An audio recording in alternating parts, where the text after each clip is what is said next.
नमस्ते दोस्तों, sleep story Hindi audio में आपका स्वागत है। ये रात आपके लिए शांत और सुकून भरी हो। दोस्तों, कहानी शुरू करने से पहले एक सुझाव है आपके लिए। अगर आप कहानी को जल्दी सुनना चाहते हैं तो प्लेबैक स्पीड 1.25x या 1.5x पर सेट कर लीजिए। पर अगर आपको नींद की चाहत है और सुकून चाहिए तो वीडियो को नॉर्मल स्पीड पर ही चलने दीजिए। यही सबसे बेहतर है। आज की कहानी है एक ऐसे पुलिस ऑफिसर की जिसने कभी किसी के सामने झुकना नहीं सीखा, जिसकी ईमानदारी ही उसकी सबसे बड़ी ताकत थी और जिसे उसी ईमानदारी की सजा मिली। एक झूठा करप्शन केस, एक सस्पेंशन और फिर एक ऐसी लड़ाई जो सिर्फ अकेले लड़ी जाती है। ये कहानी है इंस्पेक्टर अरविंद की, एक ऐसे इंसान की जो हार गया पर टूटा नहीं। अगर मेरी आवाज़ आपको पसंद आए तो सब्सक्राइब कर दीजिएगा। चलिए कहानी शुरू करते हैं। इंस्पेक्टर अरविंद सिंह, 35 साल की उम्र, सिटी पुलिस स्टेशन में पोस्टिंग। सुबह 6 बजे उठना, एक कप चाय, बेटी के साथ थोड़ी बातें और फिर ड्यूटी पर। अरविंद वो ऑफिसर था जिसे लोग इज्जत देते थे, क्रिमिनल्स उससे डरते थे और जो लोग मुसीबत में होते थे वो उसे भगवान मानते थे। अरविंद की वाइफ मीरा अक्सर कहती थी, अरविंद तुम इतना सीरियस क्यों रहते हो, थोड़ा एडजस्ट करना भी सीख लो। पर अरविंद मुस्कुराता और कहता, मीरा यह यूनिफॉर्म सिर्फ कपड़ा नहीं है, ये एक जिम्मेदारी है। एक दिन स्टेशन पर एक कंप्लेंट आई। एक बूढ़ी औरत कांपते हाथों से एप्लीकेशन लेकर आई थी। सर, मेरी बेटी को किसी ने किडनैप कर लिया है। पुलिस मेरी बात नहीं सुन रही। प्लीज कुछ करिए। अरविंद ने उस औरत को बिठाया, पानी पिलाया और पूरी डिटेल से बात सुनी। पता चला लड़की का नाम पूजा था, 20 साल की, कॉलेज जाती थी। 3 दिन पहले घर से निकली थी और वापस नहीं आई। अरविंद ने केस फाइल खोली, कुछ घंटे इन्वेस्टिगेशन की, सीसीटीवी फुटेज चेक करी और फिर एक बड़ा खुलासा हुआ। पूजा को किसी ने किडनैप नहीं किया था, बल्कि वो एक बिल्डर के बेटे के साथ भागी थी। और वो बिल्डर कोई छोटा आदमी नहीं था। उस बिल्डर का नाम था राजेश मल्होत्रा, शहर का सबसे बड़ा बिजनेसमैन, पॉलिटिकल कनेक्शंस, पैसे की कोई कमी नहीं। अरविंद ने सोचा, ये केस सेंसिटिव है, ध्यान से हैंडल करना पड़ेगा। उसने राजेश मल्होत्रा को फोन किया, सर आपके बेटे के बारे में बात करनी है, एक बार स्टेशन आ जाइए। दूसरी तरफ से आवाज आई, थोड़ी शांत पर थोड़ी एरोगेंट, इंस्पेक्टर साहब अपना आप काम करो, मेरी फैमिली के बारे में मत सोचो। अरविंद ने कहा, सर ये पुलिस का मैटर है, अगर आप कोऑपरेट नहीं करेंगे तो प्रॉब्लम हो सकती है। फोन कट गया। अरविंद ने सोचा, ठीक है, अगर वो नहीं आएगा तो मैं जाऊंगा। अरविंद अपने जूनियर कांस्टेबल रमेश के साथ राजेश मल्होत्रा के बंगलो पर पहुंचा। बड़ा gate, security guards, marble flooring.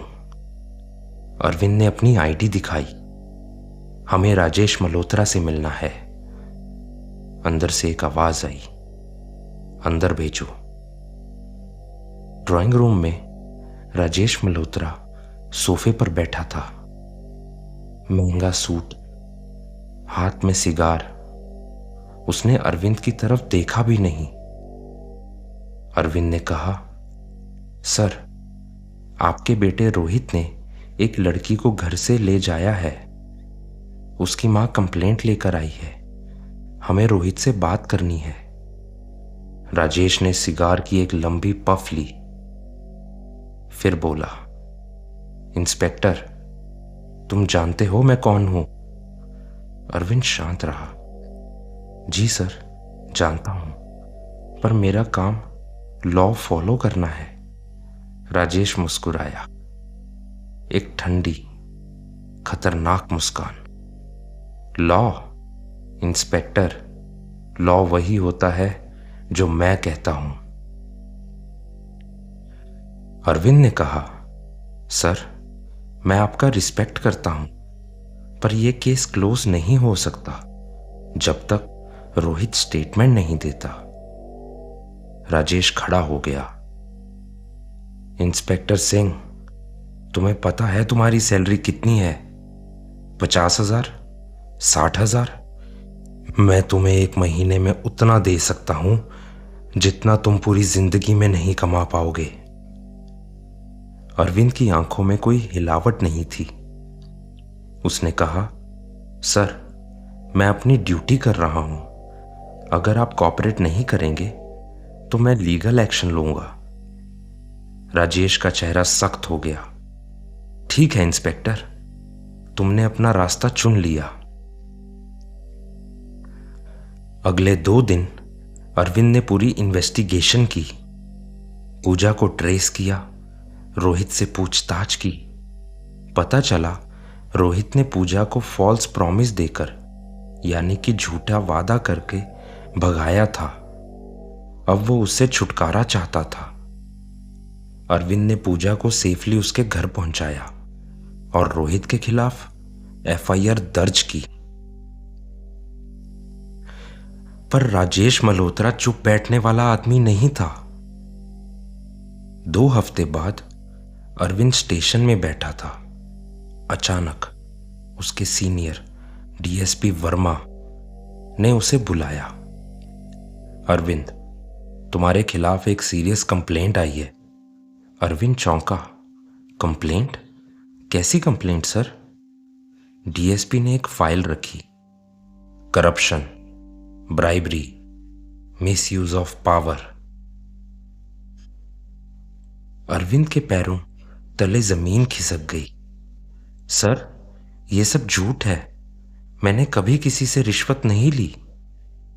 DSP ने कहा, अरविंद, कंप्लेंट बहुत स्ट्रांग है। राजेश मल्होत्रा ने एविडेंस भी दिए हैं। तुम्हारे बैंक अकाउंट में सडनली 5 लाख रुपए आए हैं। तुम्हारे पास एक्सप्लेन करने का कोई सॉलिड रीजन है? अरविंद का दिमाग ब्लैंक हो गया। सर, ये सब सेटअप है। मुझे फंसाया जा रहा है। डीएसपी ने सिर हिलाया। अरविंद, तुम्हें सस्पेंड किया जाता है। इंक्वायरी होगी। तब तक तुम ड्यूटी पे नहीं आ सकते। अरविंद की आंखों में आंसू आ गए। यूनिफॉर्म उतारनी पड़ी। बैज, आईडी कार्ड सब वापस करना पड़ा। वो स्टेशन से बाहर निकला, एक अपराधी की तरह। घर पर मीरा शॉक्ड थी। अरविंद, ये सब क्या हो रहा है? अरविंद कुछ बोल नहीं पाया, बस एक कोने में बैठ गया। उसकी 10 साल की बेटी अनन्या पास आई। पापा, आप रो क्यों रहे हो? अरविंद ने उसे गले लगा लिया। अगले कुछ दिन अरविंद के लिए सबसे मुश्किल थे।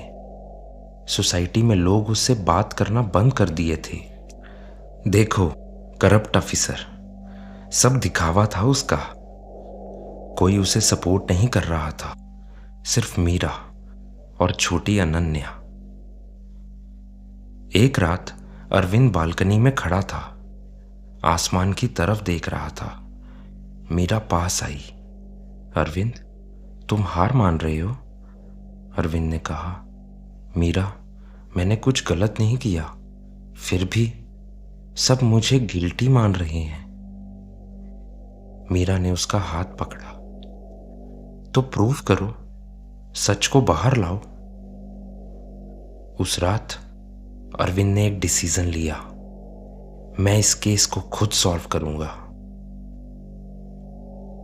अरविंद ने अपने पुराने जूनियर रमेश को फोन किया। रमेश, मुझे तुम्हारी मदद चाहिए। रमेश थोड़ा घबराया। सर, आप सस्पेंड हो। अगर मैंने आपकी मदद की तो मेरी भी जॉब जा सकती है। अरविंद ने कहा। रमेश, तुम्हें मुझ पर विश्वास है? है सर। तो बस थोड़ी सी मदद कर दो, बाकी मैं संभाल लूंगा। रमेश ने चुपचाप अरविंद को कुछ फाइल्स दी। Bank statements, phone records, CCTV footage. Arvind ने रात भर उन फाइल्स को स्टडी किया और फिर एक पैटर्न दिखा। जो 5 लाख रुपए अरविंद के अकाउंट में आए थे वो एक शेल कंपनी से आए थे, और वो शेल कंपनी राजेश मल्होत्रा की थी।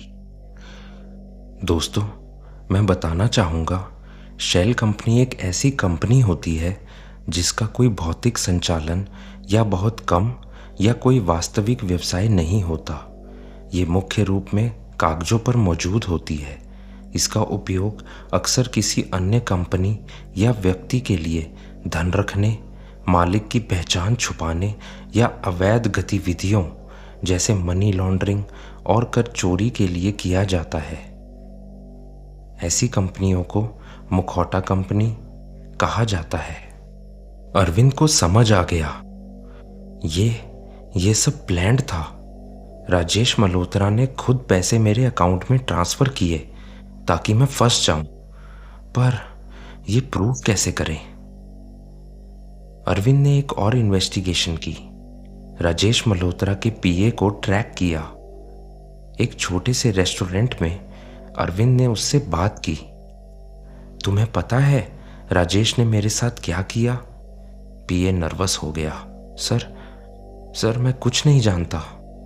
अरविंद ने शांति से कहा। देखो, तुम्हें कोई थ्रेट नहीं है, बस सच बता दो। और थोड़ी देर बाद पीए ने सब कुछ बता दिया। राजेश ने खुद उसे ऑर्डर दिया था। शेल कंपनी बनाई थी, अरविंद के अकाउंट में पैसे ट्रांसफर करवाए थे, और सबसे इंपॉर्टेंट, पीए के पास रिकॉर्डिंग थी। अरविंद के हाथ में अब प्रूफ था। अरविंद ने सारे प्रूफ्स इकट्ठे किए, recordings, bank statements, witness testimony, और फिर सीधे कमिश्नर के पास गया। कमिश्नर ने सब कुछ सुना। अरविंद, तुमने ये सब अकेले किया? जी सर। कमिश्नर की आंखों में रिस्पेक्ट थी। तुम्हारी इन्वेस्टिगेशन बिल्कुल सॉलिड है, मैं इसे पर्सनली देखता हूं। अगले हफ्ते एक इंक्वायरी कमेटी बनी। राजेश मल्होत्रा को बुलाया गया। सारे प्रूफ्स उसके सामने रखे गए। राजेश अब कॉन्फिडेंट नहीं था। उसका पूरा प्लान खुल गया था। कमेटी ने अपना डिसीजन सुनाया। इंस्पेक्टर अरविंद सिंह इनोसेंट है। उनके खिलाफ लगाए गए सारे चार्जेस गलत यानी कि फॉल्स हैं, और राजेश मल्होत्रा करप्शन और फॉल्स एविडेंस के लिए अरेस्ट किया जाता है। 3 महीने बाद अरविंद फिर से स्टेशन में खड़ा था। यूनिफॉर्म पहने, बैज चमक रहा था। डीएसपी वर्मा ने उसका हाथ मिलाया। अरविंद, तुमने सच के लिए लड़ाई लड़ी और जीत भी गए। अरविंद ने कहा, सर, मैंने सिर्फ अपनी ड्यूटी की। शाम को जब अरविंद घर पहुंचा, अनन्या दौड़ कर आई। पापा, आप वापस आ गए? अरविंद ने उसे गोद में उठा लिया। मीरा आंखों में आंसू लिए खड़ी थी। मैं जानती थी तुम हार नहीं मानोगे। अरविंद ने उसे गले लगाया। उस रात अरविंद ने डायरी में लिखा, जिंदगी में कभी कभी सच हार जाता है, पर अगर तुम हार नहीं मानो तो सच फिर से जीत जाता है। दोस्तों, ये थी आज की छोटी सी कहानी, ईमानदार पुलिस वाले का सच। ये कहानी हमें सिखाती है कि ईमानदार कभी हारता नहीं। भले ही पूरी दुनिया आपके खिलाफ हो जाए, अगर आप सच के साथ खड़े हैं तो एक दिन सच जरूर जीतता है। अरविंद ने हार नहीं मानी, अकेले लड़ा और जीत गया। अब बस आंखें बंद कर लीजिए, वीडियो को चलने दीजिए। बैकग्राउंड में ये शांत सा म्यूजिक आपको ले जाएगा एक शांत दुनिया में। अपनी सांसों को महसूस कीजिए धीरे धीरे।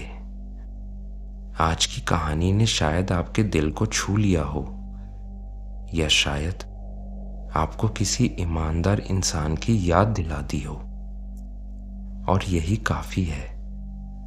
कमेंट्स में जरूर बताइएगा, क्या आपने कभी सच के लिए लड़ाई लड़ी है? क्या आपको भी कभी गलत समझा गया है? अगर आप चाहते हैं कि हर रात ऐसी ही दिल को छूने वाली कहानियां सुने, तो चैनल को जरूर सब्सक्राइब कीजिएगा, बेल आइकन भी दबाइएगा। शुभ रात्रि दोस्तों, गहरी नींद आए और सपने सच्चाई से भरे हों। अब मिलेंगे कल एक और सुकून देने वाली कहानी से।